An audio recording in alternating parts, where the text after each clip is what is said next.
네, 첫 번째 소식입니다. 제목에도 나와 있죠. 전월세 신고제 이달 재발이라는 제목이 나와 있습니다. 앞에 보면 이제 속도를 내는 전월세 신고제라고 나와 있는데 말 그대로 이제 임대차 내용을 신고를 하는 거예요. 신고가 되면 어떤 내용들을 신고를 하고 그 결과가 어떻게 발생이 되는지 한번 알아보도록 하겠습니다. 자, 전월세 신고제의 주요 내용입니다. 어떤 내용을 신고하냐는 거죠. 첫째, 신고 의무자가 누구냐라는 기준이 있어야겠죠. 신고 의무자는 임대차 계약을 맺었던 임대인이나 아니면 중개를 했던 공인중개사가 신고를 하는 신고 의무자가 됩니다. 자, 내용은 보증금 또는 차임, 이게 월세죠. 또는 임대차 계약 내용 자체 전체를 신고하게 됩니다. 자, 기간은 임대차 계약 체결 후 30일 이내로 신고를 해야 되고요. 이 신고 기간 내에 하지 않으면 과태료가 부과가 된답니다. 자, 적용 대상은 대통령령으로 정하는 금액이 초과하는 계약. 이 내용은 아직 정해지지 않은 거예요. 지금 하위 용역을 지금 진행 중인 걸로 알고 있고요. 적용 범위 또한 어느 지역에서 적용을 할지는 지금 용역이 진행되고 있는 상태입니다. 근데 뭐 대충 예상은 해볼 수 있겠죠. 자, 금액 같은 경우는 아마 2억 이상이 되지 않을까 생각하고 있고요. 자, 지역 같은 경우는 수도권을 포함해서 지방의 광역시나 지방 대도시가 포함이 될 것으로 예상을 해볼 수 있습니다. 자, 아까 말씀드린 대로 이 신고 의무를 지키지 않으면 자, 100만 원의 과태료, 신고를 하지 않으면 100만 원 이하의 과태료가 나오고요. 허위 신고를 하게 되면 500만 원 이하의 과태료가 나오게 됩니다. 자, 그리고 시행은 부동산 거래 등에 관한 법률 개정안이 공포된 후 1년 후거든요. 그러니까 올해 말에 이 법안이 처리돼서 공포가 된다 그러면 내년까지는 그 공포 기간이 되겠죠. 알리는 기간이에요. 그리고 내후년, 그러니까 2022년부터 아마 시행이 될 걸로 예상을 하고 있습니다. 자, 이 내용을 가지고 어떤 식으로 논해야 되는지 한번 살펴보겠습니다. 자, 20대 국회에서는 폐기가 됐던 법안이에요. 근데 21대 국회가 들어서자마자 바로 재발의가 됩니다. 이거는 이제 정부의 의지가 굉장히 강하다고 이렇게 받아들일 수 있겠죠. 이 내용을 보고 저는 예전에 영화를 봤었는데 그 한 대사가 생각이 납니다. 권력을 가진 사람이 의지를 가지고 추진하면 그것이 법이다라고 했던 그 영화 대사가 생각이 나는데 지금 권력을 가진 분들이 의지를 갖고 추진하는 게 이 내용입니다. 그러니까 이 내용은 올해 안에 통과가 될 것으로 예상을 하시는 게 맞을 거예요. 그게 서로 편하게 일을 진행할 수 있을 겁니다. 자, 다음 내용은 이제 임대소득 과세가 본격화되겠다라는 얘기를 하는데 제가 작년부터 아주 누누이 말씀드렸던 얘기가 있어요. 우리나라에서 부동산을 소유하고 보유하는 데는 이제 보유하는 능력이 필요하다는 거죠. 기존에는 취득하고 보유하고 양도할 때 내는 세금만 있었어요. 그게 다 올라갔죠. 취득세도 다주택자는 이제 그 주택에 대해서 혜택을 못 받고요. 보유할 때 재산세, 종합부동산세 전부 다 올라갔습니다. 그 기준이 되는 기준시가가 올라갔기 때문이죠. 특히 종합부동산세 같은 경우는 공정시장 가입 비율도 올라갔고 기준시가도 올라갔고 또 거기에 이제 세율까지 올라갔습니다. 그래서 많이 올라갔죠. 물론 양도세율도 각 지역별로 나눠서 중과되는 그런 부담을 좀 느끼게 해놨죠. 근데 여기에 다시 임대소득의 과세가 본격화된다라는 얘기가 나왔습니다. 자, 전월세 신고제를 이행을 하면 얘기하는 건 그래요. 이제 실거주자, 그 전세 임차인을 보호하고 정기적인 통계를 알아내겠다 이런 의미인데 궁극적으로 보면 세금을 걷어들이겠다는 얘기죠. 현재 우리나라의 그 임대차 주택 중에 4분의 1만 확정일자를 받고 신고가 돼 있다고 합니다. 그러다 보면 한 500만 호 정도는 신고가 안 돼 있는 거죠. 이 500만 호에 대한 임대소득이 지금 세금으로 누락이 돼 있는 거예요. 그 세금을 찾아내겠다는 얘기입니다. 자, 여기까지는 좋아요. 임대소득을 과세하겠다라는 거는 이번 정부가 들어서면서부터 처음부터 얘기했던 내용이에요. 이렇게 될 거라는 거 다 예상할 수 있었습니다. 근데 문제는 여기서 다른 게 나옵니다. 우리가 부동산 투자를 진행하시면 대부분 부부분들이 많이 계시는데 남편분이 이제 직장을 다니고 아내분 명의로 부동산 투자를 많이 진행을 하십니다. 그리고 아내분은 이제 대부분 피부양자 자격으로 건강보험이 가입이 돼 있죠. 문제는 이제 건강보험에서 나와요. 자, 임대소득이 과세가 되기 시작하면 이제 피부양자 자격을 박탈을 당합니다. 어떤 조건에서 박탈을 당하냐? 자, 연소득이 3,400만 원을 초과하거나 재산이 과세표준 기준으로 9억을 초과하거나 또는 임대소득이 연 400만 원을 초과하거나 이러면 피부양자 자격을 박탈을 당합니다. 자기 혼자서 다시 사업자로서 지역가입자가 돼야 된다는 거죠. 그러니까 세금보다 이제 건강보험료가 더 많아질 수도 있는 뭐 여우 피하려다 호랑이를 만난다 뭐 이런 격 같은 건강보험료가 더 많이 나올 수도 있는 거예요. 자, 임대소득에 관해서는 임대사업자를 내지 않으신 분은 400만 원 초과고요. 임대사업자를 내신 분들은 이제 1,000만 원 초과부터 이제 피부양자 자격을 박탈을 당합니다. 자, 이 내용으로 들어가면 또 장기냐 단기냐 또 언제 냈냐 물건이 몇 평이냐에 따라서 내용이 너무 길어지니까 요 부분까지만 하고요. 임대소득이 과세가 되기 시작하면 정부 입장에서는 세금도 더 거둘 수 있겠죠. 그리고 그다음에 이제 건강보험료도 더 거둘 수 있는 겁니다. 하지만 투자자 입장에서 보면 이제 본인 명의 말고 내가 직장인인데 본인 명의 말고 가족 명의로 이제 투자를 해놓으신 분들이 꽤 많을 거예요. 근데 그 금액만큼 금액이 얼마가 될지 모르죠. 과표가 9억이 넘어가면 이제 박탈되는데 그 이상 되는 만큼 이제 건강보험료가 부과가 된다는 얘기입니다. 자, 임대소득 뒤에는 이런 얘기가 좀 숨어 있는 얘기고요. 다음 얘기는 이제 하위 법령 용역 개시 이르면 내년 말까지 도입을 한다. 자, 이르면 내년 말까지 도입을 한다는 건 이제 공포를 한다는 거예요. 올해 말에 공포를 하고 내년 말까지 그 시행 예고를 하고요. 내후년에 이제 시행을 하겠다는 얘기죠. 그러니까 2022년 1월부터 계약되는 임대차 계약은 이 전월세 신고제에 영향을 받을 수 있다는 얘기입니다. 자, 전월세 신고제가 나오면 항상 따라다니는 얘기들이 있어요. 전월세 신고제에 이제 부수적으로 나오는 얘기들이죠. 첫째가 계약갱신 청구권이에요. 계약갱신 청구권이고 두 번째는 계약갱신 청구권에 또 따라다니는 얘기죠. 전월세 상한제입니다. 상한제. 전월세 신고제가 실시되면서 이제 임차인의 권리를 보호하기 위해서 따라다니는 제도가 이 계약갱신 청구권입니다. 상가에 같은 경우는 이제 상가 임대차 보호법으로 인해서 최장 10년까지는 현재 임차인의 그 과실이 없는 이상은 계약갱신 청구권을 인정을 하고 있어요. 근데 주택에 대해서는 현재 그런 게 없죠. 근데 이게 2+2 그러니까 총 4년 정도로 개정이 될 움직이로 보이고 있습니다. 전에 같은 경우는 뭐 2+2를 하느냐, 3+3으로 하느냐 얘기가 많았는데 이제 2+2 정도로 지금 정리가 되고 있는 것 같아요. 그러니까 총 4년 정도의 기간은 임차인의 과실이 없다면 계약갱신 청구권이 성립이 한다는 거죠. 내가 산다 그러면 살아야 되는 거예요. 근데 사는데 어떤 조건으로 살아야 되느냐, 거기에 또 따라다니는 게 이게 전월세 상한제입니다. 전월세 상한제는 기본적으로 5% 정도를 얘기를 하죠. 현재 임대사업자가 재계약 시 올릴 수 있는 게 5%인데 그 기준을 얘기를 하고 있습니다.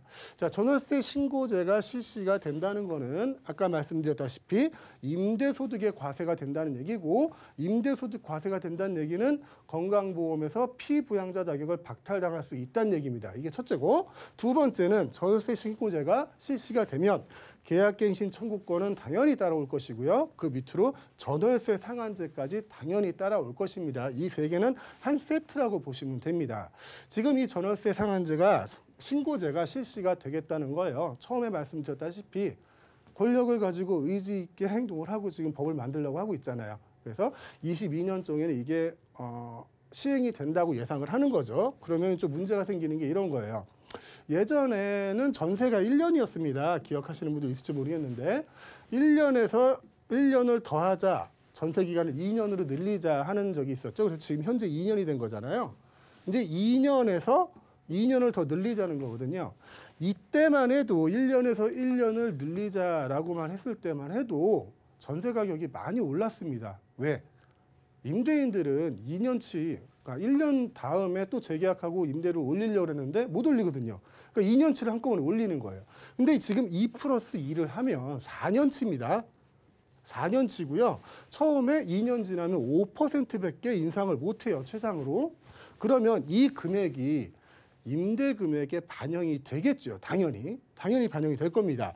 2022년 1월을 기준으로 전월세 신고제가 시행이 된다고 하면 2021년 12월 달까지는 전세 금액이 천정부지로 올라갈 것으로 예상을 할 수 있습니다. 이건 뻔한 결과예요. 지금도 공급이 부족해서 전세 가격이 많이 올라가고 있는 상태인데 이 전월세 신고제까지 시행이 되면 앞으로 전세를 얻기는 굉장히 힘들 거고요. 임대인도 2022년을 준비해서 임대를 놓는 게 정상적으로 보여질 거라고 저는 생각이 됩니다. 자, 전월세 신고제에 대해서 한번 알아봤고요. 다음 내용은요. 투기지역 대출조이자 갭투자 124% 급증이라는 제목입니다. 어떤 내용인지 한번 살펴볼게요. 실수요자보다 임대용 매입이 더 늘었답니다.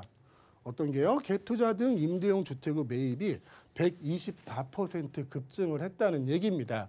어떤 게 급증을 했냐 한번 살펴봤습니다. 내용은 이래요. 정부 들어서 계속 규제 얘기 저도 이제 지겨워요. 하도 얘기를 하니까 총 20번이 넘는 부동산 규제책이 나왔습니다. 그중에서 단 한 번을 제외하고는 전부 다 수요 규제를 한 거예요.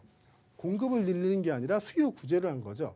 대출도 조였고요. 청약 자격도 바꿨고요. 세금도 올렸고요. 등등이 많이 규제를 했는데 그 궁극적인 이유가 결국은 실수요자를 보호하기 위해서 그 수많은 규제와 정책들이 나왔던 거예요. 근데 실질적으로 보면 실수요자가 집을 구입한 게 아니라 갭 투자자들이 더 많이 구입을 했다는 얘기가 됩니다. 이 이유는 뭔가 한번 찾아봤어요. 우리나라가 언제부턴가 평형대로 이렇게 수평적으로 나뉘어진 주택을 나누고 있었는데 지금은 어떻게 되냐면요. 금액별로 수직화돼서 나눠집니다. 6억, 6억에서 9억, 9억에서 15억, 15억 이상. 자, 15억 이상까지는 전혀 대출도 안 되는 거 알고 계시죠? 자, 9억 이상 거 분양받으면 중도금 대출도 안 됩니다. 전부 다 담보대출 비율 다 20%, 40%대로 떨어지고요. 이것도 대출도 공부해야 되잖아요. 상당히 많은 내용이 있어서.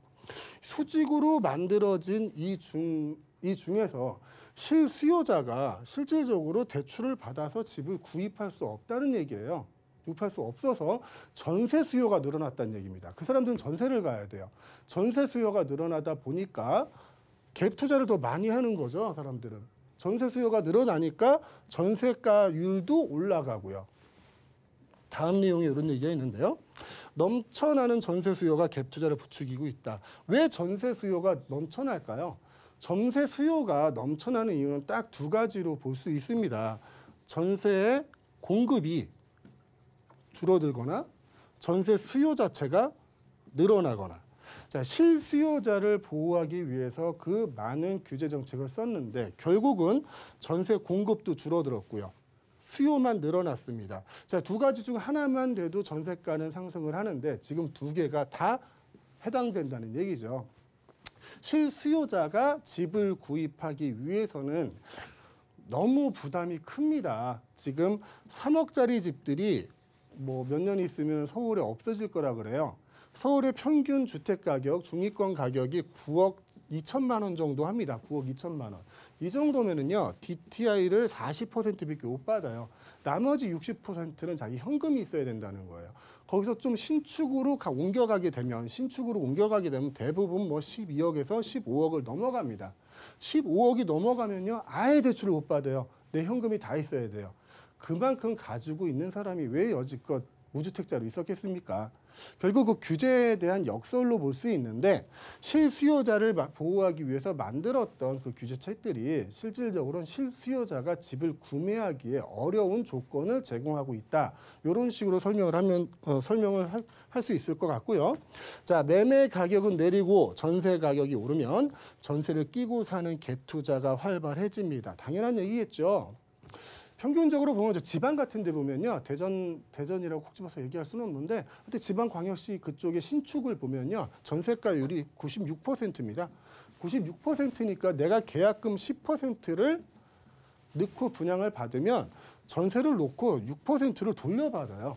서울만 해도 지금 평균 전세가율이 85%입니다. 85%면요. 내가 분양받고 5%의 금액만 있으면 갭 투자를 할 수 있다는 거죠. 지금 이만큼 전세가율이 올라가기 때문에 갭 투자가 가능한 겁니다. 근데 전세가율이 올라가는 조건을 만들어지고 있는 것은 수많은 대출에 대한 규제, 실수요자가 부동산을 소유하기 힘들게 만드는 규제들, 이런 규제들 때문이라는 거 이제는 알 때도 됐는데 이제 알겠죠? 네. 다음 내용입니다. 자, 20억짜리 9억이면 산다, 6억이면 산다. 꼬마 빌딩에 꽂힌 자산가들. 어떤 내용인지 한번 보겠습니다. 서울 지역 꼬마 빌딩 평당 가격입니다. 3.3 평방미터 평당 가격이 2016년 3,100만 원에서 올해는 5,500만 원까지 올라갔습니다. 거의 한 2,500만 원가량 올랐죠. 그 왜 올랐는지 한번 살펴볼게요. 대출 규제로 아파트 투자가 막히자 5층 미만 건물을 사들이는 투자자들이 많아졌습니다. 시중에는 유동자금이 굉장히 넘쳐나고 있습니다. 은행에는 이제 제로금리가 됐고요. 내가 확실치 않은 투자를 하기는 어렵고요. 그래서 지금 아파트 주택용 투자를 대신할 수 있는 게 지금 꼬마 빌딩, 상가주택이라고 봐야겠죠. 상가주택에 대한 투자가 굉장히 늘어나고 있다는 얘기고요. 초저금리 시대 맞아 은행에 돈을 맡기는 것보다 수익형 부동산으로 수익을 내겠다, 이런 분들이 많아지는 거고요. 코로나 사태로 진짜 재택근무가 늘어나면서 이제 오피스 같은 경우는 이제 공실이 많이 늘어났어요. 하지만 이 꼬마 빌딩 상가주택 같은 경우는 상가와 주택이 혼재되어 있기 때문에 임대 놓는데 오피스나 일반 상가보다는 유리하기 때문에 이쪽에 투자가 많이 진행되고 있다, 이런 얘기고요. 작년 부동산 대책 이후로 대출 규제에 대한 얘기죠. 이런 대출 규제들, 그리고 주택을 소유하기에 어렵게 만드는 규제들이 이런 꼬마 빌딩, 상가주택이죠. 이 주택으로 많은 자금이 유입되게 하는 원인을 제공하고 있다, 이런 뉴스였습니다. 자, 더 자세한 얘기는 하고 싶은데 너무 시간이 촉박하고요. 더 자세한 얘기는 세미나 한번 오세요. 그때 자세히 설명하도록 하겠습니다. 오늘은 여기까지입니다.